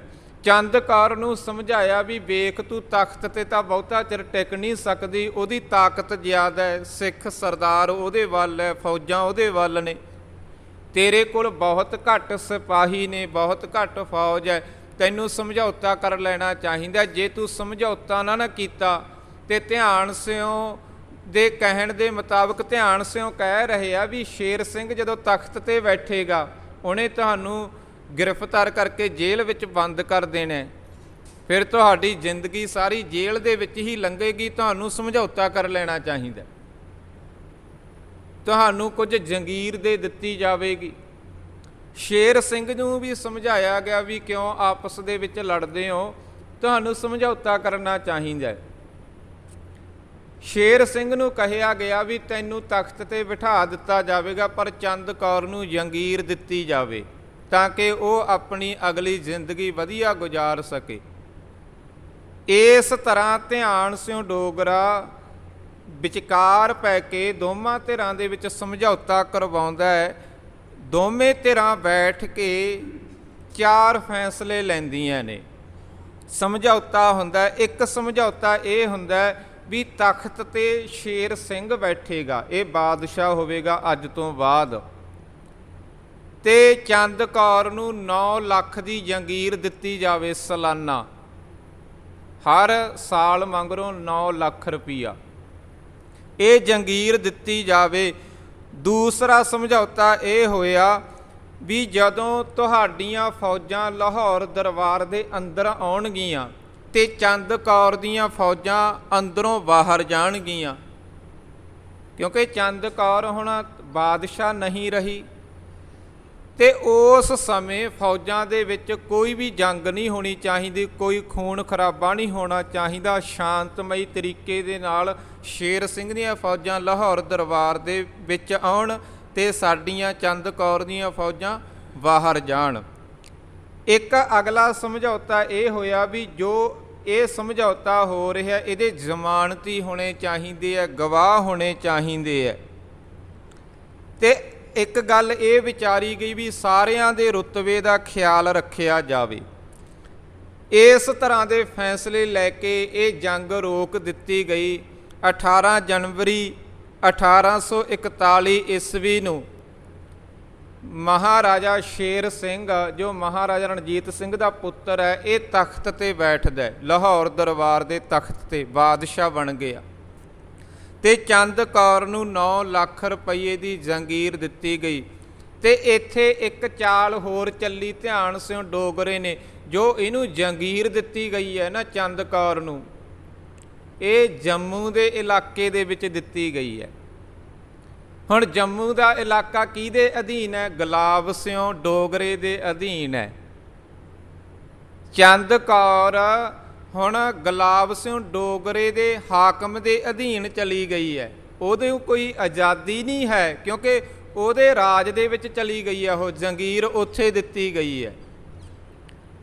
ਚੰਦ ਕੌਰ ਕੁਝ ਮਹੀਨੇ ਲਾਹੌਰ ਦਰਬਾਰ ਦੇ ਵਿੱਚ ਰਹਿੰਦੀ ਹੈ। ਇਹਦਾ ਜੋ ਸਮਾਨ ਪਿਆ ਜਿੰਨਾ ਲਾਹੌਰ ਦਰਬਾਰ ਦੇ ਵਿੱਚ, ਹੁਣ ਇਹ ਆਪਣਾ ਨਾਲ ਲੈ ਕੇ ਜਾਵੇਗੀ ਨਾ, ਕਿਉਂਕਿ ਜਦੋਂ ਇਹਨੇ ਜੰਮੂ ਦੇ ਵਿੱਚ ਜਾਣਾ, ਜੋ ਲਾਹੌਰ ਦਰਬਾਰ ਦੇ ਵਿੱਚ ਇਹਦਾ ਸਮਾਨ ਪਿਆ ਆਪਦਾ ਨਿੱਜੀ, ਉਹ ਤਾਂ ਹੁਣ ਨਾਲ ਲੈ ਕੇ ਜਾਵੇਗੀ। ਤੇ ਡਾਕਟਰ ਹਰਜਿੰਦਰ ਸਿੰਘ ਦਲਗੀਰ ਨੇ ਲਿਖਿਆ ਵੀ ਜਿਹੜਾ ਇਸ ਮਾਤਾ ਚੰਦ ਕੌਰ ਦਾ ਸਮਾਨ ਸੀ ਨਾ, ਉਹ 80 ਗੱਡਿਆਂ ਦੇ ਵਿੱਚ ਗਿਆ ਤੇ 80 ਗੱਡਿਆਂ ਦੇ ਵਿੱਚ ਇੰਨਾ ਕੁ ਸਮਾਨ ਗਿਆ ਵੀ ਉਹਦੀ ਕੀਮਤ 9 ਕਰੋੜ ਰੁਪਈਆ ਹੈ। ਤੇ ਧਿਆਨ ਸਿਓ ਡੋਗਰਾ ਇਹ 9 ਕਰੋੜ ਰੁਪਏ ਦੀ ਸੰਪਤੀ ਗੱਡਿਆਂ ਦੇ ਵਿੱਚ ਭਰ ਕੇ ਆਪਣੇ ਰਾਜ ਦੇ ਵਿੱਚ ਲੈ ਗਿਆ, ਜੰਮੂ ਕਸ਼ਮੀਰ, ਕਿਉਂਕਿ ਉਸ ਪਾਸੇ ਇਹਦੇ ਭਰਾ ਦਾ ਰਾਜ ਹੈ, ਉੱਥੋਂ ਦਾ ਉਹ ਹਾਕਮ ਹੈਗਾ। ਇੰਨੀ ਵੱਡੀ ਸੰਪਤੀ ਧਿਆਨ ਸਿਓ ਡੋਗਰਾ ਇੱਕ ਚਾਲ ਦੇ ਅਧੀਨ ਮਾਤਾ ਚੰਦ ਕੌਰ ਨੂੰ ਉੱਥੇ ਜੰਗੀਰ ਦੇ ਕੇ ਆਪਣੇ ਰਾਜ ਦੇ ਵਿੱਚ ਲੈ ਗਿਆ, ਇੰਨਾ ਕੁਝ ਲਾਹੌਰ ਦਰਬਾਰ ਦਾ ਲੁੱਟ ਕੇ। ਤੇ ਇਹ ਸਾਰੇ ਹੀ ਜਿੰਨੇ ਵੀ ਮਹਾਰਾਜਾ ਸ਼ੇਰ ਸਿੰਘ ਹੈ ਜਾਂ ਮਾਤਾ ਚੰਦ ਕੌਰ ਹੈ ਜਾਂ ਹੋਰ ਸਿੱਖ ਆਗੂ ਨੇ, ਇਹ ਇੱਕ ਬੰਦੇ ਦੀਆਂ ਚਾਲਾਂ ਨਹੀਂ ਸਮਝ ਰਹੇ, ਧਿਆਨ ਸਿਓ ਡੋਗਰੇ ਦੀਆਂ, ਵੀ ਸਾਨੂੰ ਲੜਾ ਕੌਣ ਰਿਹਾ, ਕੌਣ ਕਤਲ ਕਰ ਰਿਹਾ। ਲਾਹੌਰ ਦਰਬਾਰ ਦੇ ਵਿੱਚ ਆਪਸ ਦੇ ਵਿੱਚ ਜੰਗਾਂ ਹੋ ਰਹੀਆਂ, ਕੋਈ ਖਿਆਲ ਨਹੀਂ ਹੈ। 18 ਜਨਵਰੀ 1841 ਨੂੰ ਇਹ ਮਹਾਰਾਜਾ ਬਣ ਗਿਆ ਸ਼ੇਰ ਸਿੰਘ। ਹੁਣ ਜਿਹੜਾ ਸੰਧਾਵਾਲੀਏ ਪਰਿਵਾਰ ਸੀ, ਜੋ ਮਹਾਰਾਜਾ ਰਣਜੀਤ ਸਿੰਘ ਦੇ ਸਕਿਆਂ ਦੇ ਵਿੱਚੋਂ ਹੈ, ਉਹ ਮਾਤਾ ਚੰਦ ਕੌਰ ਦੇ ਪੱਖ ਤੇ ਨੇ, ਉਹਨਾਂ ਨੇ ਉਹਦਾ ਸਾਥ ਵੀ ਦਿੱਤਾ। ਇਸ ਦੇ ਬਦਲੇ ਦੇ ਵਿੱਚ ਸ਼ੇਰ ਸਿੰਘ ਨੇ ਕੀ ਕੀਤਾ, ਲਹਿਣਾ ਸਿੰਘ ਅਤੇ ਕਿਹਰ ਸਿੰਘ, ਜਿਹੜੇ ਸੰਧਾਵਾਲੀਏ ਪਰਿਵਾਰ ਵਿੱਚੋਂ, ਇਹਨਾਂ ਦੋਵਾਂ ਨੂੰ ਗ੍ਰਿਫਤਾਰ ਕਰਕੇ ਜੇਲ੍ਹ ਵਿੱਚ ਬੰਦ ਕਰਤਾ। ਅਜੀਤ ਸਿੰਘ ਤੇ ਅਤਰ ਸਿੰਘ ਇਹ ਦੌੜ ਗਏ, ਇਹ ਅੰਗਰੇਜ਼ਾਂ ਕੋਲ ਚਲੇ ਗਏ ਲੁਧਿਆਣੇ ਵੱਲ, ਕਿਉਂਕਿ ਲੁਧਿਆਣੇ ਤੱਕ ਅੰਗਰੇਜ਼ਾਂ ਦਾ ਰਾਜ ਸੀ। ਇਹ ਉਹਨਾਂ ਦੇ ਰਾਜ ਦੇ ਵਿੱਚ ਚਲੇ ਗਏ ਦੌੜ ਕੇ, ਵੀ ਨਹੀਂ ਸ਼ੇਰ ਸਿੰਘ ਨੇ ਸਾਨੂੰ ਵੀ ਗ੍ਰਿਫਤਾਰ ਕਰਕੇ ਜੇਲ੍ਹ ਵਿੱਚ ਬੰਦ ਕਰ ਦੇਣਾ। ਮਹਾਰਾਜਾ ਸ਼ੇਰ ਸਿੰਘ ਆਪਣਾ ਰਾਜ ਪ੍ਰਬੰਧ ਚਲਾਉਣ ਚੱਲਿਆ, ਵਧੀਆ ਰਾਜ ਪ੍ਰਬੰਧ ਚੱਲ ਰਿਹਾ। ਧਿਆਨ ਸਿਓ ਡੋਗਰੇ ਨੇ 2-3 ਮਹੀਨੇ ਲੰਘਣ ਤੋਂ ਬਾਅਦ ਇੱਕ ਚਾਲ ਹੋਰ ਚੱਲੀ। ਦਰਬਾਰ ਦੇ ਵਿੱਚ ਜਾ ਕੇ ਮਹਾਰਾਜਾ ਸ਼ੇਰ ਸਿੰਘ ਨੂੰ ਕਹਿਣ ਲੱਗਿਆ ਵੀ ਤੈਨੂੰ ਇੰਜ ਨਹੀਂ ਲੱਗਦਾ ਵੀ ਮੇਰਾ ਤਖਤ ਡਗਮਗਾ ਰਿਹਾ, ਮੇਰਾ ਤਖਤ ਡੋਲ ਰਿਹਾ? ਮਹਾਰਾਜਾ ਸ਼ੇਰ ਸਿੰਘ ਕਹਿੰਦਾ ਵੀ ਮੈਨੂੰ ਤਾਂ ਕੋਈ ਨਹੀਂ ਲੱਗਦਾ। ਹੁਣ ਮੇਰਾ ਤਖਤ ਕੀ ਡਗਮਗਾ ਆਪਾਂ ਕਹਦੀਏ ਡੋਲਣਾ ਥੋੜ੍ਹੀ ਹੈ, ਮੇਰੇ ਤਖਤ ਨੇ ਹੁਣ ਥੋੜ੍ਹੀ ਡਗਮਗਾ ਰਿਹਾ, ਹੁਣ ਤਾਂ ਮੈਂ ਮਹਾਰਾਜਾ ਹੈ। ਤੇ ਚੰਦ ਕੌਰ ਨੂੰ ਆਪਾਂ ਜੰਗੀਰ ਦੇ ਕੇ ਜੰਮੂ ਦੇ ਵਿੱਚ ਤੋਰ ਦਿੱਤਾ ਹੈ। ਸੰਧਾਵਾਲੀਏ 2 ਗ੍ਰਿਫਤਾਰ ਕਰ ਲਏ ਹੈ, 2 ਲੁਧਿਆਣੇ ਦੌੜ ਗਏ ਹੈ। ਆਪਣੇ ਬਰਾਬਰ ਦਾ ਕੋਈ ਹੈ ਹੀ ਨਹੀਂ ਵੀ ਜਿਹੜਾ ਆਪਣੇ ਤਖਤ ਨੂੰ ਹਾਸਲ ਕਰ ਸਕੇ। ਹੁਣ ਤਾਂ ਕੋਈ ਵਿਰੋਧੀ ਨਹੀਂ ਰਿਹਾ, ਤਖਤ ਨੇ ਕੀ ਡਗਮਗਾਉਣਾ ਹੈਗਾ। ਜਦੋਂ ਸ਼ੇਰ ਸਿੰਘ ਨੇ ਇਹ ਗੱਲਾਂ ਕਹੀਆਂ ਨਾ, ਧਿਆਨ ਸਿਓ ਡੋਗਰਾ ਕਹਿੰਦਾ ਵੀ ਤੂੰ ਇੱਕ ਚੰਗਾ ਰਾਜਨੀਤਿਕਵਾਨ ਨਹੀਂ ਹੈ, ਤੇਰਾ ਤਖਤ ਡਗਮਗਾ ਰਿਹਾ ਹੈ, ਤੂੰ ਕੁਝ ਗੱਲਾਂ ਭੁੱਲ ਗਏ ਹੈ, ਤੈਨੂੰ ਯਾਦ ਰੱਖਣੀਆਂ ਚਾਹੀਦੀਆਂ ਸੀ, ਤੂੰ ਬਾਦਸ਼ਾਹ ਹੈ। ਮਹਾਰਾਜਾ ਸ਼ੇਰ ਸਿੰਘ ਕਹਿੰਦਾ ਵੀ ਕਿਹੜੀਆਂ ਗੱਲਾਂ ਯਾਦ ਰੱਖਣੀਆਂ ਚਾਹੀਦੀਆਂ ਸੀ? ਧਿਆਨ ਸਿਓ ਡੋਗਰਾ ਕਹਿੰਦਾ ਵੀ ਜਦੋਂ ਚੰਦ ਕੌਰ ਤਖਤ ਤੇ ਬੈਠੀ ਸੀ, ਉਦੋਂ ਇਹ ਸਮਝੌਤਾ ਹੋਇਆ ਸੀ, ਤੇਰੇ ਵੱਲੋਂ ਇਹ ਗੱਲ ਕਹੀ ਗਈ ਸੀ ਵੀ ਕੰਬਰ ਨੌ ਨਿਹਾਲ ਸਿੰਘ ਦੀ ਅੱਗੇ ਤਾਂ ਕੋਈ ਔਲਾਦ ਹੀ ਨਹੀਂ ਹੈ, ਵੀ ਜੇ ਉਹਦਾ ਕੋਈ ਵਾਰਸ ਹੁੰਦਾ ਤੇ ਉਸ ਨੂੰ ਆਪਾਂ ਤਖਤ ਤੇ ਬਿਠਾਉਂਦੇ, ਇਸ ਕਰਕੇ ਮੈਨੂੰ ਤਖਤ ਤੇ ਬੈਠਣਾ ਚਾਹੀਦਾ। ਹੁਣ ਉਸ ਸਮੇਂ ਚੰਦ ਕੌਰ ਨੇ ਇਹ ਕਿਹਾ ਸੀ ਵੀ ਕੰਬਰ ਨੌ ਨਿਹਾਲ ਸਿੰਘ ਦੀ ਨਿਸ਼ਾਨੀ ਹੈ, ਵਾਰਸ ਹੈ, ਪਰ ਉਹ ਹੈ ਮੇਰੀ ਨੂੰਹ ਰਾਣੀ ਦੀ ਕੁੱਖ ਦੇ ਵਿੱਚ। ਉਦੋਂ ਇਹ ਸਮਝੌਤਾ ਹੋਇਆ ਸੀ, ਜੇ ਤੂੰ ਅੱਜ ਤਖਤ ਤੇ ਬੈਠਾ ਤਾਂ ਤੂੰ ਉਦੋਂ ਤੱਕ ਹੀ ਤਖਤ ਤੇ ਬੈਠੇਗਾ ਜਦੋਂ ਤੱਕ ਕੰਬਰ ਨੌ ਨਿਹਾਲ ਸਿੰਘ ਦੀ ਪਤਨੀ ਦੇ ਕੋਲ ਕੋਈ ਬੱਚਾ ਨਹੀਂ ਹੋ ਜਾਂਦਾ। ਜੇ ਉਹਦੇ ਕੋਲ ਪੁੱਤਰ ਜਨਮ ਲੈਂਦਾ ਤੇ ਤੇਰਾ ਤਖਤ ਡਗਮਗਾਏਗਾ। ਜੋ ਸੰਧਾ ਵਾਲੀਏ ਲੁਧਿਆਣੇ ਗਏ ਆ ਦੌੜ ਕੇ, ਜਾਂ ਮਾਤਾ ਚੰਦ ਕੌਰ ਹੈ, ਉਹਨੇ ਉਦੋਂ ਫਿਰ ਸਿੱਖ ਸਰਦਾਰਾਂ ਨੂੰ, ਫੌਜਾਂ ਨੂੰ ਆਪਣੇ ਪੱਖ ਤੇ ਕਰ ਲੈਣਾ ਤੇ ਫੌਜਾਂ ਨੇ ਉਹਦੇ ਪੱਖ ਤੇ ਵੀ ਹੋ ਜਾਣਾ ਵੀ ਸਮਝੌਤਾ ਹੋਇਆ ਸੀ। ਤੇਰਾ ਤਖਤ ਡਗਮਗਾ ਰਿਹਾ, ਤੈਨੂੰ ਕੁਝ ਕਰਨਾ ਚਾਹੀਦਾ। ਮਹਾਰਾਜਾ ਸ਼ੇਰ ਸਿੰਘ ਕਹਿੰਦਾ ਵੀ ਮੈਂ ਫਿਰ ਕੀ ਕਰਾਂ, ਮੈਨੂੰ ਕੀ ਕਰਨਾ ਚਾਹੀਦਾ? ਉਹ ਕਹਿੰਦਾ ਵੀ ਤੂੰ ਕਿਸੇ ਤਰੀਕੇ ਦੇ ਨਾਲ ਨਾ ਮਾਤਾ ਚੰਦ ਕੌਰ ਦਾ ਕਤਲ ਕਰ ਦੇ, ਕਿਉਂਕਿ ਜਦੋਂ ਉਹਦੀ ਨੂੰਹ ਰਾਣੀ ਦੇ ਕੋਲ ਬੱਚਾ ਹੋਣਾ, ਜੇ ਪੁੱਤਰ ਹੋ ਗਿਆ ਤਾਂ ਉਹਨੇ ਰੌਲਾ ਪਾਉਣਾ ਵੀ ਮੇਰੇ ਪੋਤਰੇ ਨੂੰ ਤਖਤ ਮਿਲਣਾ ਚਾਹੀਦਾ। ਤੇ ਜੇ ਚੰਦ ਕੌਰ ਨਾ ਹੀ ਰਹੇ ਦੁਨੀਆ ਦੇ ਵਿੱਚ ਤੇ ਫਿਰ ਕਿਸੇ ਨੇ ਰੌਲਾ ਨਹੀਂ ਪਾਉਣਾ। ਤੈਨੂੰ ਮਾਤਾ ਚੰਦ ਕੌਰ ਦਾ ਕਤਲ ਕਰ ਦੇਣਾ ਚਾਹੀਦਾ। ਇਹ ਮਹਾਰਾਜਾ ਸ਼ੇਰ ਸਿੰਘ ਦੀ ਰਿਸ਼ਤੇਦਾਰੀ ਦੇ ਵਿੱਚੋਂ ਭਰਜਾਈ ਲੱਗਦੀ ਹੈ, ਉਹਦੇ ਭਰਾ ਦੀ ਘਰ ਵਾਲੀ ਹੈ। ਹੁਣ ਮਹਾਰਾਜਾ ਸ਼ੇਰ ਸਿੰਘ ਕਹਿੰਦਾ ਵੀ ਇਹ ਤਾਂ ਨਹੀਂ ਮੈਂ ਕਰ ਸਕਦਾ, ਆਖਰ ਮੇਰੇ ਪਰਿਵਾਰ ਦੇ ਮੈਂਬਰ ਹੈ, ਮੈਂ ਉਹਦਾ ਕਿਵੇਂ ਕਤਲ ਕਰ ਦਿਆਂ? ਫਿਰ ਇਹ ਕਹਿੰਦਾ ਵੀ ਇੱਕ ਤਰੀਕਾ ਹੋਰ ਹੈਗਾ। ਹੋਰ ਤਰੀਕਾ ਕਿਹੜਾ? ਵੀ ਜੋ ਮਾਤਾ ਨਾਨਕੀ ਹੈ ਜਾਂ ਨਾਨਕੀ ਕੌਰ ਕਹਿ ਸਕਦੇ ਆ, ਕੰਬਰ ਨੌ ਨਿਹਾਲ ਸਿੰਘ ਦੀ ਪਤਨੀ, ਉਹਦੇ ਕੋਲ ਬੱਚਾ ਹੋਣ ਵਾਲਾ ਹੈ, ਤੂੰ ਕਿਸੇ ਤਰੀਕੇ ਦੇ ਨਾਲ ਗੋਲੀਆਂ ਦੇ ਕੋਲੋਂ ਉਹਨੂੰ ਜ਼ਹਿਰ ਦਵਾ ਦੇ, ਉਹਦੀ ਕੁੱਖ ਦੇ ਵਿੱਚ ਬੱਚਾ ਮਰ ਜਾਵੇ। ਜਦੋਂ ਬੱਚੀ ਨਹੀਂ ਹੋਵੇਗਾ ਕੋਈ, ਫਿਰ ਕਿਸੇ ਨੇ ਤਖਤ ਦੇ ਉੱਪਰ ਆਪਣਾ ਦਾਅਵਾ ਨਹੀਂ ਕਰਨਾ। ਮਹਾਰਾਜਾ ਸ਼ੇਰ ਸਿੰਘ ਇਹ ਗੱਲ ਮੰਨ ਗਿਆ ਵੀ ਹਾਂ, ਆਪਾਂ ਨਾਨਕੀ ਕੌਰ ਨੂੰ ਗੋਲੀਆਂ ਦੇ ਰਾਹੀਂ ਜ਼ਹਿਰ ਦਵਾ ਦਿੰਦੇ ਆ ਵੀ ਤਾਂ ਕਿ ਉਹਦਾ ਬੱਚਾ ਕੁੱਖ ਦੇ ਵਿੱਚ ਹੀ ਮਰ ਜਾਵੇ। ਹੁਣ ਜੇਕਰ ਵੇਖਿਆ ਜਾਵੇ, ਨਾਨਕੀ ਕੌਰ ਸ਼ਾਮ ਸਿੰਘ ਅਟਾਰੀ ਵਾਲੇ ਦੀ ਲੜਕੀ ਹੈ, ਜਿਹੜਾ ਇੱਕ ਬਹੁਤ ਵਧੀਆ ਯੋਧਾ ਹੋਇਆ, ਅੱਗੇ ਜਾ ਕੇ ਉਹਨੇ ਜੰਗਾਂ ਵੀ ਕਰਨੀਆਂ ਨੇ। ਤੇ ਮਹਾਰਾਜਾ ਸ਼ੇਰ ਸਿੰਘ ਦੀ ਰਿਸ਼ਤੇਦਾਰੀ ਦੇ ਵਿੱਚੋਂ ਨੂੰਹ ਰਾਣੀ ਲੱਗਦੀ ਹੈ। ਤੇ ਮਹਾਰਾਜਾ ਸ਼ੇਰ ਸਿੰਘ ਨੇ ਤਖਤ ਦੀ ਖਾਤਰ ਵੀ, ਤਾਂ ਕਿ ਮੇਰਾ ਤਖਤ ਬਚਿਆ ਰਹੇ, ਮੈਂ ਬਾਦਸ਼ਾਹ ਬਣਿਆ ਰਹਾ, ਇਹਨੇ ਗੋਲੀਆਂ ਦੇ ਕੋਲੋਂ ਉਹ ਨਾਨਕੀ ਕੌਰ ਨੂੰ ਖਾਣੇ ਦੇ ਵਿੱਚ ਜ਼ਹਿਰ ਦਵਾ ਦਿੱਤਾ ਵੀ ਤਾਂ ਕਿ ਇਹਦਾ ਬੱਚਾ ਕੁੱਖ ਦੇ ਵਿੱਚ ਮਰ ਜਾਵੇ। ਉਹ ਬੱਚਾ ਤਾਂ ਆਖਰ ਕੁੱਖ ਦੇ ਵਿੱਚ ਮਰਿਆ ਹੀ ਮਰਿਆ, ਪਰ ਉਹਨੇ ਇੰਨਾ ਜ਼ਹਿਰ ਨੇ ਅਸਰ ਕੀਤਾ ਨਾਨਕੀ ਕੌਰ ਤੇ ਕਿ ਉਹ ਬਹੁਤ ਜ਼ਿਆਦਾ ਬਿਮਾਰ ਹੋ ਗਈ, ਬਹੁਤ ਜ਼ਿਆਦਾ ਕਮਜ਼ੋਰ ਹੋ ਗਈ। ਇੰਨਾ ਜੀਵਨ ਉਹਦਾ ਦੁੱਭਰ ਹੋ ਗਿਆ, ਜ਼ਿੰਦਗੀ ਵੀ ਲੋਕ ਤਾਂ ਰੱਬ ਜੀ ਦੇ ਅੱਗੇ ਅਰਦਾਸ ਕਰਦੇ ਆ ਵੀ ਸਾਨੂੰ ਜ਼ਿੰਦਗੀ ਮਿਲੇ, ਅਸੀਂ ਲੰਬੇਰਾ ਸਮਾਂ ਜਿਉਂਦੇ ਰਹੀਏ। ਪਰ ਨਾਨਕੀ ਕੌਰ ਇਹ ਅਰਦਾਸ ਕਰਦੀ ਹੈ ਵੀ ਸੱਚੇ ਪਾਤਸ਼ਾਹ ਮੈਨੂੰ ਮੌਤ ਹੀ ਆ ਜਾਵੇ।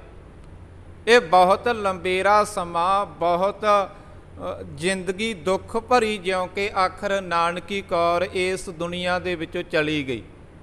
ਮਾਤਾ ਚੰਦ ਕੌਰ ਆਪਣੀ ਇਸ ਨੌਜਵਾਨ ਨੂੰਹ ਨੂੰ ਹਰ ਰੋਜ਼ ਆਪਣੀਆਂ ਅੱਖਾਂ ਦੇ ਅੱਗੇ ਤੜਫਦਿਆਂ ਵੇਖਦਿਆਂ ਰਹੀ ਹੈ। ਪਰ ਇਹ ਸਾਰੀ ਚਾਲ ਸੀ, ਧਿਆਨ ਸਿਓ ਡੋਗਰੇ ਦੀ। ਸ਼ੇਰ ਸਿੰਘ ਨੂੰ ਉਸੇ ਨੇ ਕਿਹਾ ਸੀ ਵੀ ਤੂੰ ਜ਼ਹਿਰ ਦਵਾ ਦੇ। ਇਸ ਤਰੀਕੇ ਦੇ ਨਾਲ ਉਹ ਨਾਨਕੀ ਕੌਰ ਜਿਹਦੀ ਕੁੱਖ ਦੇ ਵਿੱਚ ਇੱਕ ਬੱਚਾ ਪਲ ਰਿਹਾ ਸੀ, ਉਹ ਵੀ ਇਸ ਦੁਨੀਆ ਤੋਂ ਚੱਲ ਵਸੀ।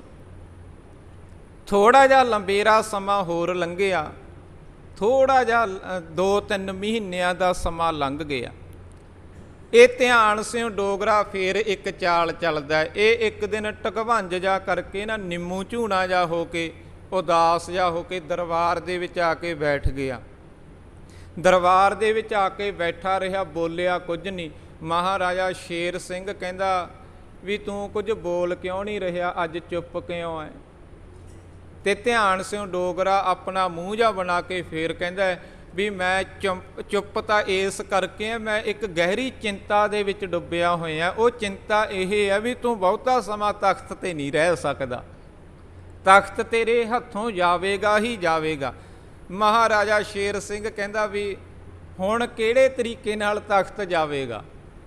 ਹੁਣ ਨਹੀਂ ਜਾ ਸਕਦਾ, ਹੁਣ ਤਾਂ ਆਪਾਂ ਜੋ ਵਾਰਸ ਸੀ ਤਖਤ ਦਾ ਉਹ ਵੀ ਖਤਮ ਕਰ ਦਿੱਤਾ, ਹੁਣ ਤਾਂ ਕੋਈ ਨਹੀਂ ਰਿਹਾ। ਇਹ ਧਿਆਨ ਸਿਉ ਡੋਗਰਾ ਫੇਰ ਕਹਿੰਦਾ ਵੀ ਵੇਖ, ਜਿਹੜੇ ਸੰਧੇਵਾਲੀਆ ਪਰਿਵਾਰ ਹੈ ਨਾ, ਅਜੀਤ ਸਿੰਘ ਹੈ, ਅਤਰ ਸਿੰਘ ਹੈ, ਉਹ ਅੰਗਰੇਜ਼ਾਂ ਦੇ ਕੋਲ ਗਏ ਹੋਏ ਹੈ, ਇੱਥੋਂ ਦੌੜ ਗਏ ਨੇ। ਦੋ ਤੁਸੀਂ ਗ੍ਰਿਫਤਾਰ ਕਰਕੇ ਜੇਲ੍ਹ ਵਿੱਚ ਪਾ ਕੇ ਰੱਖੇ ਹੋਏ ਆ, ਲਹਿਣਾ ਸਿੰਘ ਤੇ ਕਿਹਰ ਸਿੰਘ ਨੂੰ। ਜਿਹੜੇ ਅੰਗਰੇਜ਼ਾਂ ਦੇ ਕੋਲ ਗਏ ਹੈ ਉਹ ਆਪਣੇ ਵੱਲੋਂ ਕੋਈ ਚਾਲ ਚੱਲ ਸਕਦੇ ਆ, ਉਹ ਦੁਬਾਰੇ ਚੰਦ ਕੌਰ ਨੂੰ ਤਖਤ ਤੇ ਬਿਠਾ ਸਕਦੇ ਹੈ। ਤੇ ਦੋ ਜਿਹੜੇ ਗ੍ਰਿਫਤਾਰ ਹੈ ਇਹਨਾਂ ਨੂੰ ਵੀ ਉਹ ਆਜ਼ਾਦ ਕਰਵਾ ਲੈਣਗੇ। ਜਿਹੜਾ ਸੰਧਾਵਾਲੀਆ ਪਰਿਵਾਰ ਹੈ ਉਹ ਤੇਰੇ ਲਈ ਖਤਰ ਹੈ, ਤੇ ਉਹ ਆਪਣੇ ਵੱਲੋਂ ਚਾਲ ਚੱਲਣਗੇ ਹੀ ਚੱਲਣਗੇ, ਕਿਉਂਕਿ ਉਹ ਮਾਤਾ ਚੰਦ ਕੌਰ ਦਾ ਵਾਹਲਾ ਪੱਖ ਕਰਦੇ ਸਨ। ਉਹ ਮਾਤਾ ਚੰਦ ਕੌਰ ਨੂੰ ਦੁਬਾਰੇ ਲਿਆ ਕੇ ਤਖਤ ਤੇ ਬਿਠਾਉਣਗੇ। ਮਹਾਰਾਜਾ ਸ਼ੇਰ ਸਿੰਘ ਫੇਰ ਇਹਦੀਆਂ ਗੱਲਾਂ ਵਿੱਚ ਆ ਜਾਂਦਾ। ਉਹ ਕਹਿੰਦਾ ਵੀ ਹੁਣ ਕੀ ਕੀਤਾ ਜਾ ਸਕੇ?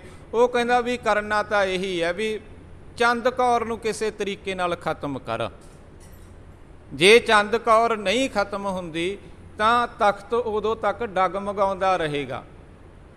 ਹੁਣ ਗੁਰਬਾਣੀ ਦੇ ਵਿੱਚ ਨਾ ਗੁਰੂ ਸਾਹਿਬਾਨ ਨੇ ਸ਼ਬਦ ਉਚਾਰਨ ਕੀਤੇ ਆ ਵੀ ਜਿਹੜਾ ਸਿੱਖ ਹੈ ਨਾ ਉਹ ਅੰਮ੍ਰਿਤ ਵੇਲੇ ਵੀ ਵਿਚਾਰ ਕਰਦਾ, ਦਿਨ ਦੇ ਵਿੱਚ ਵੀ ਵਿਚਾਰ ਕਰਦਾ ਤੇ ਸ਼ਾਮ ਨੂੰ ਵੀ ਵਿਚਾਰ ਕਰਦਾ। ਹਰ ਇੱਕ ਪੱਖ ਤੋਂ ਅਸੀਂ ਬਚਨ ਪੜ੍ਹਦੇ ਹਾਂ ਨਾ, ਅੰਮ੍ਰਿਤ ਵੇਲਾ ਸੱਚ ਨਾਉ ਵਡਿਆਈ ਵਿਚਾਰ। ਸਿੱਖ ਦਾ ਅੰਮ੍ਰਿਤ ਵੇਲਾ ਵਿਚਾਰ ਤੋਂ ਸ਼ੁਰੂ ਹੁੰਦਾ ਹੈ। ਫਿਰ ਗੁਰਬਾਣੀ ਦੇ ਵਿੱਚ ਅਸੀਂ ਇਹ ਵੀ ਸ਼ਬਦ ਪੜ੍ਹਦੇ ਹਾਂ, ਸਤਿਗੁਰ ਸਭਨੋਂ ਵੇਖਦਾ, ਜੇਤਾ ਜਗਤ ਸੰਸਾਰ, ਡਿਠੈ ਮੁਕਤ ਨਾ ਹੋਵੇ, ਜਿਚਰ ਸ਼ਬਦ ਨਾ ਕਰੇ ਵਿਚਾਰ। ਸ਼ਾਮ ਦੇ ਵੇਲੇ ਰਹਿਰਾਸ ਸਾਹਿਬ ਦੇ ਵਿੱਚ ਪੜ੍ਹਦੇ ਹਾਂ, ਥਾਲ ਵਿੱਚ ਤਿੰਨ ਵਸਤੂ ਪਈਓ, ਸਤ ਸੰਤੋਖ ਵਿਚਾਰੋ। ਗੱਲ ਸਾਰੀ ਵਿਚਾਰ ਤੇ ਹੈ, ਪਰ ਮਹਾਰਾਜਾ ਸ਼ੇਰ ਸਿੰਘ ਥੋੜ੍ਹੀ ਬਹੁਤੀ ਵੀ ਵਿਚਾਰ ਨਹੀਂ ਕਰ ਰਿਹਾ ਵੀ ਧਿਆਨ ਸਿਉ ਡੋਗਰਾ ਮੇਰੇ ਤੋਂ ਮੇਰੇ ਪਰਿਵਾਰ ਦੇ ਕਤਲ ਕਰਵਾ ਰਿਹਾ। ਕੋਈ ਵਿਚਾਰ ਨਹੀਂ ਕੀਤੀ ਜਾਂਦੀ, ਕੋਈ ਚਾਲਾਂ ਨਹੀਂ ਸਮਝੀਆਂ ਜਾ ਰਹੀਆਂ ਵੀ ਕਿੰਨਾ ਖੂਨ ਖਰਾਬਾ ਹੋ ਰਿਹਾ। ਲਾਹੌਰ ਦਰਬਾਰ ਦੇ ਵਿੱਚ ਸਿੱਖਾਂ ਦੀ 4 ਦਿਨ ਜੰਗ ਚੱਲੀ ਹੈ, ਕਿੰਨੇ ਸਿੱਖ ਸਰਦਾਰ ਖਤਮ ਹੋ ਗਏ ਆ, ਫੌਜ ਖਤਮ ਹੋ ਗਈ ਹੈ, ਕਿਵੇਂ ਪਰਿਵਾਰ ਖਤਮ ਹੋ ਰਿਹਾ ਹੈ।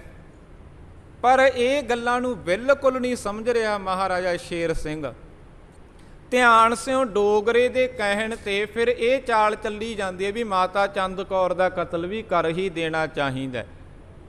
ਤੇ ਧਿਆਨ ਸਿਉ ਡੋਗਰੇ ਦੇ ਵੱਲੋਂ ਜੋ ਮਾਤਾ ਚੰਦ ਕੌਰ ਦੀਆਂ 4 ਗੋਲੀਆਂ ਹਨ, ਇੱਕ ਅਨਮੁੱਲੇ ਲੇਖ ਕਿਤਾਬ ਹੈ, ਉਹਦੇ ਵਿੱਚ ਇਹ 4 ਗੋਲੀਆਂ ਦਾ ਜ਼ਿਕਰ ਕੀਤਾ ਗਿਆ ਹੈ। ਉਹ 4 ਗੋਲੀਆਂ ਦੇ ਨਾਮ ਹਨ ਆਸੋ, ਭਾਗੋ, ਪੇਰੋ ਤੇ ਬਦਾਮੋ। ਇਹ 4 ਗੋਲੀਆਂ ਸਨ ਮਾਤਾ ਚੰਦ ਕੌਰ ਦੀਆਂ। ਇਹਨਾਂ ਨੂੰ ਧਿਆਨ ਸਿਉ ਡੋਗਰਾ ਬੁਲਾ ਕੇ ਕਹਿੰਦਾ ਵੀ ਜੇ ਤਾਂ ਤੁਸੀਂ ਸਾਡੇ ਹੁਕਮ ਦੇ ਮੁਤਾਬਕ ਕੰਮ ਕਰੋਗੀਆਂ ਤਾਂ ਤੁਹਾਨੂੰ 5-5000 ਰੁਪਈਆ ਇਨਾਮ ਵਿੱਚ ਦਿੱਤਾ ਜਾਵੇਗਾ, ਤੁਹਾਨੂੰ ਕੋਈ ਉੱਚਾ ਅਹੁਦਾ ਵੀ ਦੇ ਦਿੱਤਾ ਜਾਵੇਗਾ। ਪਰ ਜੇਕਰ ਤੁਸੀਂ ਸਾਡੇ ਹੁਕਮ ਦੀ ਅਦੁੱਲੀ ਕੀਤੀ ਤੇ ਅਸੀਂ ਤੁਹਾਡਾ ਕਤਲ ਕਰ ਦੇਣਾ, ਕਿਉਂਕਿ ਲਾਹੌਰ ਦਰਬਾਰ ਦੇ ਵਿੱਚ ਤਾਂ ਇੱਥੇ ਤਾਂ ਬਾਦਸ਼ਾਹਾਂ ਦੇ ਕਤਲ ਹੋ ਜਾਂਦੇ ਆ, ਇੱਥੇ ਤਾਂ ਸਿੱਖ ਸਰਦਾਰਾਂ ਦੇ ਆਪਸ ਦੇ ਵਿੱਚ ਕਤਲ ਹੋ ਜਾਂਦੇ ਆ, ਤੇ ਤੁਸੀਂ ਤਾਂ ਹੈ ਹੀ ਗੋਲੀਆਂ, ਤੁਹਾਨੂੰ ਕਿਹਨੇ ਪੁੱਛਣਾ ਜੇ ਤੁਹਾਡਾ ਇੱਥੇ ਕਤਲ ਹੋ ਗਿਆ। ਤੇ ਨਹੀਂ ਤੁਸੀਂ ਸਾਡੇ ਹੁਕਮ ਦੇ ਮੁਤਾਬਕ ਚੱਲੋ, ਤੁਹਾਨੂੰ ਇਨਾਮ ਵੀ ਦਿੱਤਾ ਜਾਵੇਗਾ, ਉੱਚੇ ਅਹੁਦੇ ਵੀ ਦਿੱਤੇ ਜਾਣਗੇ। ਇਹ ਗੋਲੀਆਂ ਕਹਿੰਦੀਆਂ ਵੀ ਅਸੀਂ ਕੀ ਕਰਨਾ ਹੋਵੇਗਾ। ਇਹ ਧਿਆਨ ਸਿਉ ਡੋਗਰਾ ਕਹਿੰਦਾ ਵੀ ਤੁਸੀਂ ਚੰਦ ਕੌਰ ਦਾ ਕਤਲ ਕਰਨਾ। ਚੰਦ ਕੌਰ ਦਾ ਕਤਲ ਕਿਵੇਂ ਕਰਨਾ ਤੁਹਾਨੂੰ ਮੈਂ ਦੱਸਦਾ। ਉਹਨੂੰ ਖਾਣੇ ਦੇ ਵਿੱਚ ਜਾਂ ਕਿਸੇ ਸਰਬਤ ਦੇ ਵਿੱਚ ਜ਼ਹਿਰ ਦੇ ਦਿਓ, ਉਹ ਆਪਣੇ ਆਪ ਹੀ ਮਰ ਜਾਵੇਗੀ।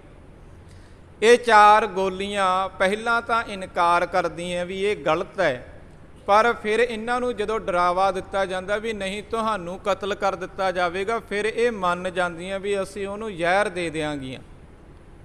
ਮਾਤਾ ਚੰਦ ਕੌਰ ਇਹਨਾਂ ਤੋਂ ਸਰਬਤ ਮੰਗਦੀ ਹੈ ਵੀ ਮੈਨੂੰ ਸਰਬਤ ਲਿਆ ਕੇ ਦਿਓ, ਤੇ ਇਹਨਾਂ ਵੱਲੋਂ ਚਾਲ ਚੱਲੀ ਜਾਂਦੀ ਹੈ ਜ਼ਹਿਰ ਪਾ ਦਿੰਦੀਆਂ ਸਰਬਤ ਦੇ ਵਿੱਚ। ਜਦੋਂ ਉਹ ਸਰਬਤ ਪੀਣ ਲੱਗਦੀ ਹੈ ਉਹਨੂੰ ਵਧੀਆ ਨਹੀਂ ਲੱਗਦਾ, ਜ਼ਹਿਰ ਮਿਲੀ ਹੋਣ ਕਰਕੇ ਉਹ ਜਵਾਬ ਦੇ ਦਿੰਦੀ ਹੈ ਵੀ ਪਤਾ ਨਹੀਂ ਕੀ ਕਾਰਨ ਹੈ ਵੀ ਮੈਨੂੰ ਵਧੀਆ ਨਹੀਂ ਲੱਗ ਰਿਹਾ, ਹੋ ਸਕਦਾ ਮੈਂ ਹੀ ਬਿਮਾਰ ਹੋਵਾਂ। ਉਹ ਸਰਬਤ ਵਾਪਸ ਕਰ ਦਿੰਦੀ ਹੈ। ਇਹ ਚਾਰ ਗੋਲੀਆਂ ਧਿਆਨ ਸਿਓ ਡੋਗਰੇ ਨੂੰ ਕਹਿੰਦੀਆਂ ਵੀ ਉਹ ਜ਼ਹਿਰ ਵਾਲਾ ਖਾਣਾ ਜਾਂ ਜ਼ਹਿਰ ਵਾਲਾ ਸਰਬਤ ਨਹੀਂ ਪੀਵੇਗੀ, ਕਿਉਂਕਿ ਟੇਸਟ ਵਿਗੜ ਜਾਂਦਾ ਖਾਣੇ ਦਾ ਤੇ ਸਰਬਤ ਦਾ। ਧਿਆਨ ਸਿਓ ਡੋਗਰਾ ਕਹਿੰਦਾ ਮੈਂ ਤੁਹਾਨੂੰ ਇੱਕ ਹੋਰ ਤਰੀਕਾ ਦੱਸਦਾ, ਮੇਰਾ ਅਜਮਾਇਆ ਹੋਇਆ ਤਰੀਕਾ ਹੈ ਬਿਲਕੁਲ। ਤੁਸੀਂ ਕੀ ਕਰਨਾ, ਸ਼ਾਮ ਨੂੰ ਇੱਕ ਵੱਡਾ ਸਾਰਾ ਪੱਥਰ ਲਿਆ ਕੇ ਬਾਹਰੋਂ ਮਹਿਲਾਂ ਦੇ ਵਿੱਚ ਰੱਖ ਲੈਣਾ। ਜਦੋਂ ਮਾਤਾ ਚੰਦ ਕੌਰ ਸੁੱਤੀ ਪਈ ਹੋਵੇਗੀ, ਇੱਕ ਜਾਣੀ ਨੇ ਲੱਤਾਂ ਪਕੜ ਲੈਣੀਆਂ, ਦੋ ਜਾਣੀਆਂ ਨੇ ਬਾਹਾਂ, ਤੇ ਇੱਕ ਜਾਣੀ ਨੇ ਉਹ ਵੱਡਾ ਪੱਥਰ ਚੱਕ ਕੇ ਉਹਦੇ ਸਿਰ ਦੇ ਵਿੱਚ ਮਾਰ ਦੇਣਾ। ਮੇਰਾ ਅਜਮਾਇਆ ਹੋਇਆ ਤਰੀਕਾ ਹੈ, ਕਤਲ ਹੋਵੇਗਾ। ਧਿਆਨ ਸਿੰਘ ਡੋਗਰੇ ਨੇ ਕੰਬਰ ਨੌ ਨਿਹਾਲ ਸਿੰਘ ਦਾ ਕਤਲ ਇਸੇ ਤਰੀਕੇ ਨਾਲ ਕੀਤਾ ਸੀ। ਹੁਣ ਉਹ ਗੋਲੀਆਂ ਕੀ ਕਰਦੀਆਂ, ਉਹ ਇੱਕ ਪੱਥਰ ਬਾਹਰੋਂ ਲਿਆ ਕੇ ਰੱਖ ਲੈਂਦੀਆਂ ਸ਼ਾਮ ਨੂੰ, ਵੱਡਾ ਸਾਰਾ ਪੱਥਰ। ਉਹ ਇੰਤਜ਼ਾਰ ਕਰਦੀਆਂ ਵੀ ਮਾਤਾ ਚੰਦ ਕੌਰ ਹੈ ਜਿਹੜੀ ਉਹ ਸੌਂ ਜਾਵੇ। ਆਖਰ ਉਹ ਦੁੱਖਾਂ ਦੀ ਮਾਰੀ ਹੋਈ, ਉਹਦਾ ਪਤੀ ਵੀ ਗੁਜ਼ਰਿਆ ਹੋਇਆ, ਪੁੱਤਰ ਵੀ ਗੁਜ਼ਰ ਗਿਆ, ਨੂੰਹ ਰਾਣੀ ਵੀ ਗੁਜ਼ਰ ਗਈ ਹੈ, ਉਹ ਤਾਂ ਗਮਾਂ ਦੀ ਮਾਰੀ ਪਈ ਹੈ, ਦੁੱਖਾਂ ਦੀ ਮਾਰੀ ਪਈ ਹੈ, ਇੱਕ ਸਵਾਸ ਚੱਲਦੇ ਉਂਝ ਮਿੱਟੀ ਦਾ ਪੁਤਲ ਹੀ ਹੈ ਉਹ।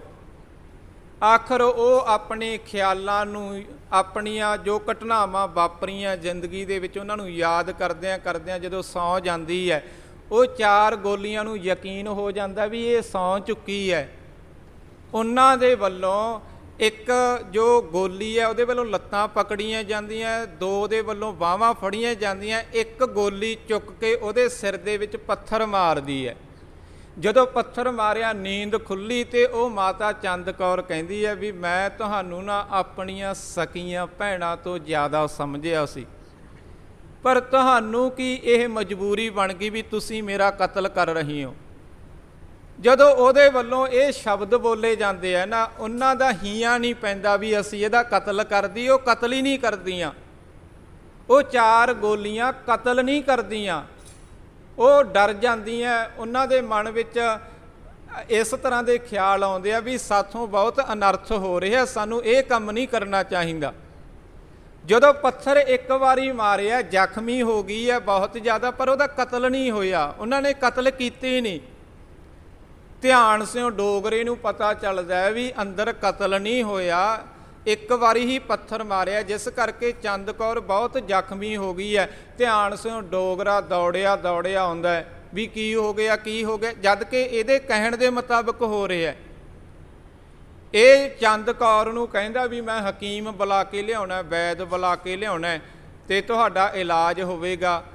ਵੈਦ ਨੂੰ ਬੁਲਾਇਆ ਜਾਂਦਾ, ਹਕੀਮ ਨੂੰ ਬੁਲਾਇਆ ਜਾਂਦਾ, ਇਲਾਜ ਕਰਵਾਇਆ ਜਾਂਦਾ, ਪਰ ਇਲਾਜ ਹੈ ਜਿਹੜਾ ਉਹ ਪਰਫੈਕਟ ਨਹੀਂ ਹੁੰਦਾ। ਵੈਦ ਹਕੀਮ ਵੀ ਜਵਾਬ ਦੇ ਦਿੰਦੇ ਆ ਵੀ ਇਹ ਤਾਂ ਪਹਿਲਾਂ ਹੀ ਬਹੁਤ ਕਮਜ਼ੋਰ ਹੈ, ਇਹਦੀ ਤਾਂ ਬਸ ਸੇਵਾ ਕਰ ਲਓ, ਜਿਹੜੇ 5-7 ਦਿਨ ਸੇਵਾ ਹੁੰਦੀ ਹੈ। ਧਿਆਨ ਸਿਓ ਡੋਗਰਾ ਕਹਿੰਦਾ ਹੈ ਮਾਤਾ ਚੰਦ ਕੌਰ ਨੂੰ ਵੀ ਮੈਂ ਤਾਂ ਬਹੁਤ ਉਪਰਾਲਾ ਕੀਤਾ, ਤੁਹਾਡੇ ਇਲਾਜ ਦੇ ਲਈ ਵੈਦ ਹਕੀਮ ਬੁਲਾਇਆ, ਪਰ ਤੁਹਾਡਾ ਇਲਾਜ ਨਹੀਂ ਹੋ ਸਕਦਾ। ਵੈਦ ਹਕੀਮ ਜਵਾਬ ਦੇ ਗਏ ਹੈ ਵੀ ਤੁਹਾਡੀ ਸੇਵਾ ਕਰ ਲਓ। ਹੁਣ ਮਾਤਾ ਚੰਦ ਕੌਰ ਸਮਝਦੀ ਹੈ ਧਿਆਨ ਸਿਓ ਡੋਗਰੇ ਦੀਆਂ ਚਾਲਾਂ। ਉਹ ਕਹਿੰਦੀ ਵੀ ਮੈਨੂੰ ਤੇਰੇ ਤੋਂ ਕੋਈ ਆਸ ਨਹੀਂ ਹੈ ਵੀ ਤੁਸੀਂ ਮੇਰੀ ਸੇਵਾ ਕਰੋਗੇ। ਮੇਰੇ ਤਾਂ ਮਨ ਦੇ ਵਿੱਚ ਇੱਕੋ ਹੀ ਆਸ ਹੈ। ਧਿਆਨ ਸਿਓ ਡੋਗਰਾ ਕਹਿੰਦਾ ਵੀ ਉਹ ਕਿਹੜੀ ਆਸ ਹੈ। ਇਹ ਮਾਤਾ ਚੰਦ ਕੌਰ ਕਹਿੰਦੀ ਵੀ ਮੇਰਾ ਪਤੀ, ਮੇਰਾ ਸਹੁਰਾ ਤੇ ਮੇਰਾ ਪੁੱਤਰ 5 ਦਰਿਆਵਾਂ ਦੇ ਮਾਲਕ ਸਨ, ਕਿਉਂਕਿ ਉਹਨਾਂ ਨੇ ਵਾਰੀ-ਵਾਰੀ ਰਾਜ ਕੀਤਾ ਥੋੜਾ ਸਮਾਂ ਪੰਜਾਬ 'ਤੇ। ਪਰ ਜਿਹੜਾ ਮੇਰਾ ਪੁੱਤਰ ਹੈ ਕੰਬਰ ਨੌ ਨਿਹਾਲ ਸਿੰਘ, ਜਿਹੜਾ 5 ਦਰਿਆਵਾਂ ਦਾ ਮਾਲਕ ਸੀ, ਅਖੀਰ ਵੇਲੇ ਉਹ ਪਾਣੀ ਤੋਂ ਪਿਆਸਾ ਮਰਿਆ। ਉਹਨੇ ਪਾਣੀ ਮੰਗਿਆ ਪਰ ਤੁਸੀਂ ਪਾਣੀ ਵੀ ਨਹੀਂ ਪਿਆਇਆ।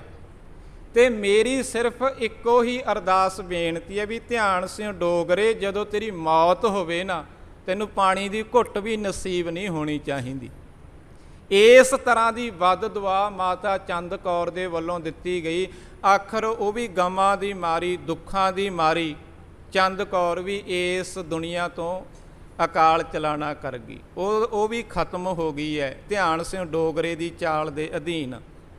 ਇਹ ਧਿਆਨ ਸਿੰਘ ਡੋਗਰਾ ਉਹ 4 ਗੋਲੀਆਂ ਨੂੰ ਵੀ ਸਜ਼ਾ ਦੇਵੇਗਾ ਤੇ ਮਹਾਰਾਜਾ ਸ਼ੇਰ ਸਿੰਘ ਦਾ ਕਤਲ ਵੀ ਕਰੇਗਾ ਅੱਗੇ ਜਾ ਕੇ। ਅਜੇ ਇਹ ਖੂਨੀ ਵਰਕੇ ਹੈ ਜਿਹੜੇ ਇਹ ਲਾਹੌਰ ਦਰਬਾਰ ਦੇ ਜਿਹੜੇ ਮਹਾਰਾਜਾ ਰਣਜੀਤ ਸਿੰਘ ਦੇ ਪਰਿਵਾਰ ਦੇ ਮੈਂਬਰ ਆ, ਉਹਨਾਂ ਦਾ ਹੋਰਾਂ ਦਾ ਵੀ ਕਤਲ ਹੋਣਾ, ਉਹ ਆਪਾਂ ਆਉਣ ਵਾਲੇ ਦਿਨਾਂ ਦੇ ਵਿੱਚ ਵਿਚਾਰਾਂਗੇ। ਸੋ ਆਪ ਸਰਬੱਤ ਸੰਗਤਾਂ ਦਾ ਬਹੁਤ ਬਹੁਤ ਧੰਨਵਾਦ। ਹੋਈਆਂ ਭੁੱਲਾਂ ਦੀ ਖਿਮਾ ਬਖਸ਼ਣੀ। ਵਾਹਿਗੁਰੂ ਜੀ ਕਾ ਖਾਲਸਾ, ਵਾਹਿਗੁਰੂ ਜੀ ਕੀ ਫਤਿਹ।